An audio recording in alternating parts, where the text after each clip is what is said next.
So for our project, we chose the FIFA Women's U-20 World Cup in New Orleans.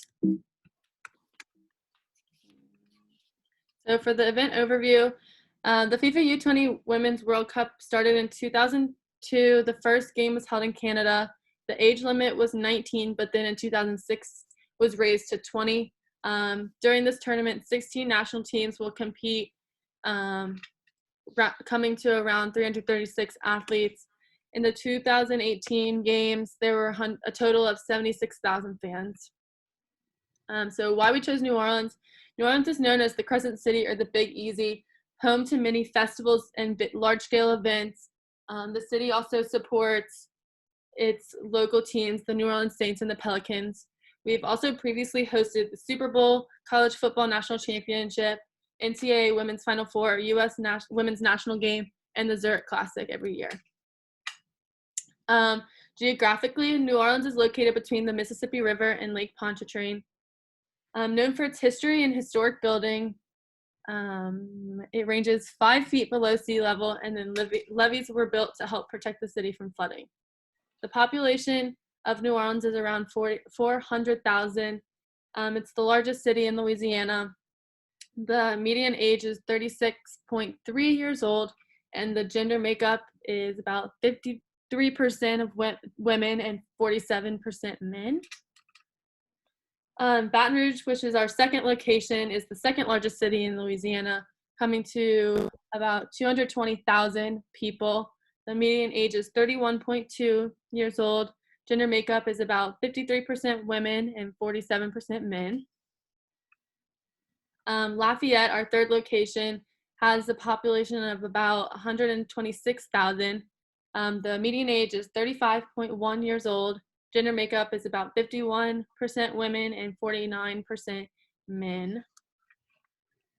Mandeville, our last location, the population is about 12,000. The median age is 43.8 years old, and it's about 50-50 split between men and women. For the climate, New Orleans is known for long, hot summers, short, cool winters, and wet and partially clouded all year. The average temperatures can be about 78 to 61 degrees. The hottest it's ever been was 102 degrees Fahrenheit. We expect rain for about 5 days throughout March, and the humidity is unlike any other. In the chart are the highs and lows for the weeks of the tournament. And these are just some pictures of New Orleans. Our vision. So we want to add some Southern charm to this tournament, creating a lasting legacy of pride and togetherness, and to make sure that the stakeholders, spectators, residents all come together to witness the history of this tournament. So for the mission statement, we went with the FIFA mission statement as well as creating our own. So FIFA's mission statement is growing and promoting the game of football and protecting its integrity and bringing the game to all. So ours is, it's our highest privilege and honor to help continue to grow the game of soccer, allowing people of all ages to see young women play and watch them soar, making sure that the sport remains pure. So this is our competition schedule. For the first round, each location will have 16 games broken up over a span of 7 days. And then we will only use Baton Rouge and New Orleans for the second round. And they will have 2 games over those days. And then we will, again, only use Baton Rouge and New Orleans for the third round. 1 game in each location. And then New Orleans is where the final will be played on the 21st. Venues. So overall, we had like 12 different venues. The first one being the Superdome in New Orleans. It has a capacity of over 74,000 with the largest indoor turf, and it's held like the NCAA men's basketball final and 3 college football championships. The second one is the Tag Gormley Stadium, which is also in New Orleans. It holds just over 26,000 people with 3 locker rooms, 100 seats in the press box, and in the past has hosted the 1982 FIFA World Cup and the 1992 U.S. Olympic track and field trials. The third one is the U-20 Stadium in New Orleans. It has a capacity of 30,000, and it is two lanes football stadium. It has a partnership with Lyft, and in the past has hosted LHSAA games.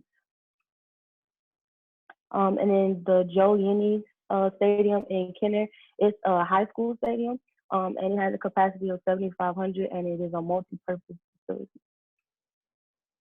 The next one is Tiger Stadium in Baton Rouge, has a capacity of just over 102,000 with a two-level suite, and it is the fifth largest stadium in the country.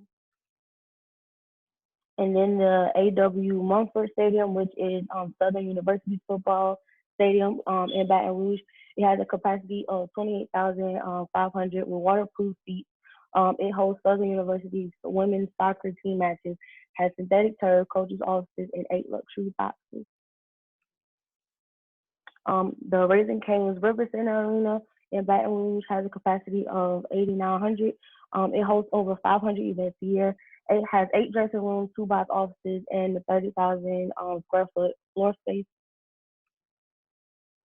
Then the LSU Soccer Stadium in Baton Rouge, which has a capacity of 2,197. It's a 2-level facility, has 2 team locker rooms, officials locker rooms, and in 2009, it hosted the first 2 rounds of the NCAA regionals. And then Cajun Field in Lafayette, which is ULL's football stadium.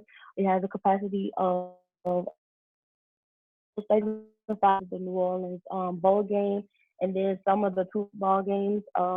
Since Katrina moved a lot of people out of New Orleans.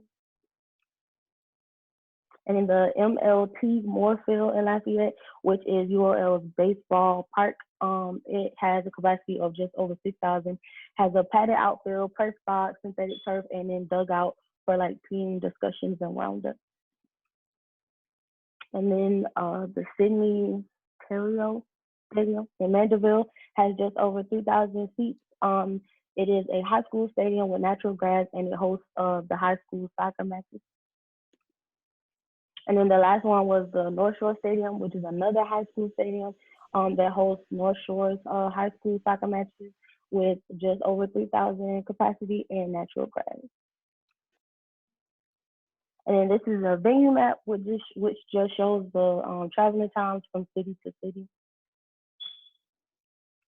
And then the transportation. So all 4 cities basically had the same transportation except Mandeville, which didn't have any rideshare bikes. So we're going to use Metropolitan Shuttle for the athletes, staff, and media for all 4 cities. And then public transit for fans and spectators, which the prices vary depending on how long or what type of pass they get. Then the Uber and Lyft for fans and spectators, which runs 24/7, and the cost is based on the vehicle size, time and vehicle, and then distance from pickup to drop off. Then rental cars, I chose to use the 3, the Enterprise, Avis, and Budget, and their prices range depending on the vehicle type and size. And then rideshare bikes, there is kind of just centers around the universities.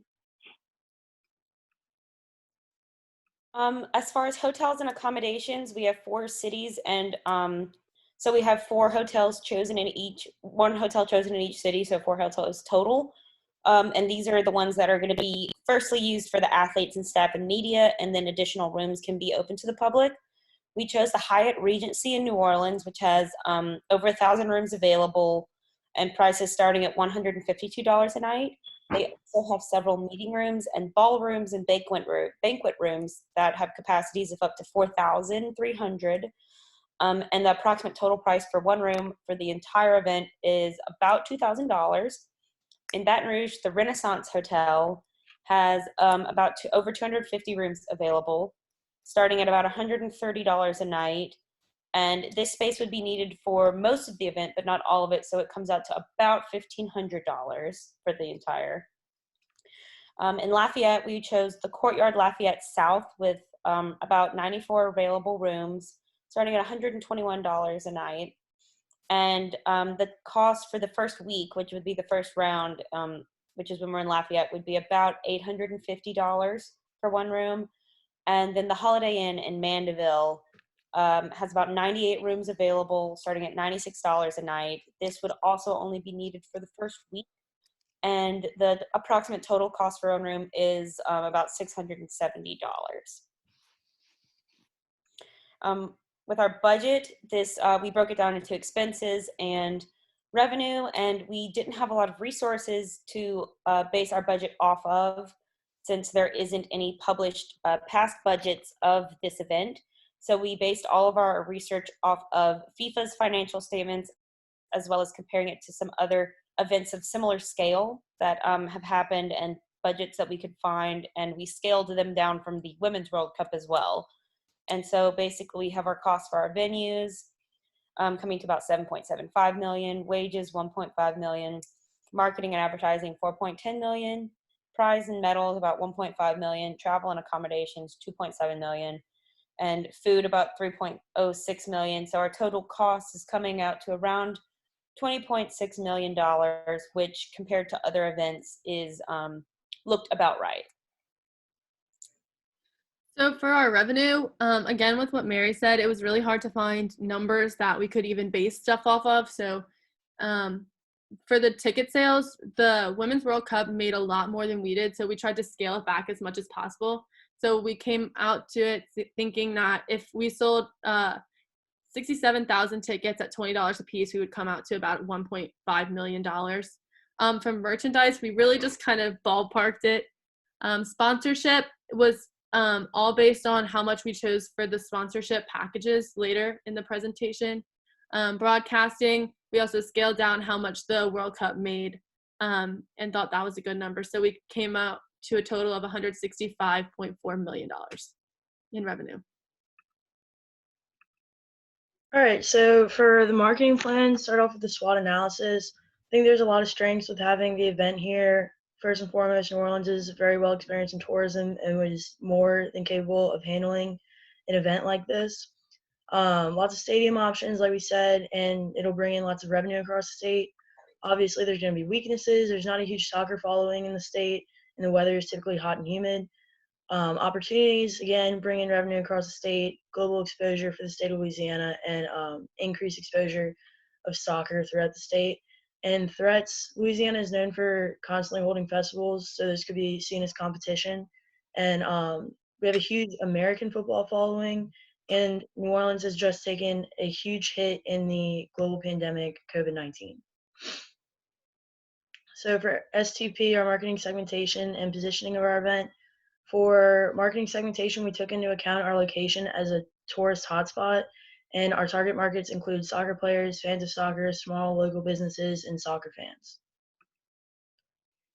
This is our, You go ahead. This is our positioning map. We just kind of looked at it based on other sports that could be played, as well as like in accordance to our event, and then from the regional level to the international level. So we kind of placed our event more towards the international level, since we're representing 16 nations, and then our event is more like the World Cup. So for the 4 Ps, for our product, we will provide different benefits and incentives to our customers to satisfy our participants. Our prices will be set and adjusted based on the round of the tournament. Prices for merchandise have been set based on cost of production. For our place, our event is in Louisiana, specifically New Orleans, and from March 8th to 21st of 2020. And for our promotion, we will be promoting our event through professional soccer teams on social media, as well as advertisements through sponsorship deals. Our event promotion, our main platform for promotion will be on social media, so Instagram, Twitter, and Facebook. We will plan on buying promotion ads on these apps. We also plan on endorsing players to promote our event on their personal pages, such as like Alex Morgan, Carly Lloyd, and Megan Raponi, or however you say it. Online promotions, we plan on visiting soccer tournaments across the state to promote our event. So for potential sponsors, we have a list of international sponsors and domestic sponsors. We pretty much just gave them like the official and then whatever their business is of the FIFA U-20 Women's World Cup. So, Nike, McDonald's, Verizon, Coke, all of our international sponsors. And then for our domestic sponsors, we chose more of a local kind of Louisiana businesses. These are all of our international sponsors, also our top tier sponsors, and these are our domestic level sponsors, mainly second tier. So for our gold package, that's our top tier sponsorship. It's going to be about $10,000. Comes with a lot of benefits. Logos pretty much everywhere. You're always being recognized. You get free tickets, free parking passes, all that good stuff. And then the silver package is some of the stuff in the gold package, but not as much. So for our ambush marketing plan, as a FIFA sanctioned event, we decided that we're going to follow FIFA's guidelines in order to avoid ambush marketing. This includes being in compliance with the host state and implementing special anti-ambush marketing and anti-association laws for the duration of the event. And we're going to put special laws in place in the host state that prevent unauthorized advertising at the event. In addition to that, we will have a clause in place in our contract so our sponsors So in addition to that, we will have a clause in place in our contract so our sponsors know that they are responsible for additional signage that is not included in the sponsorship deal, telling them the exact locations this applies to. Thank you. And that's everything.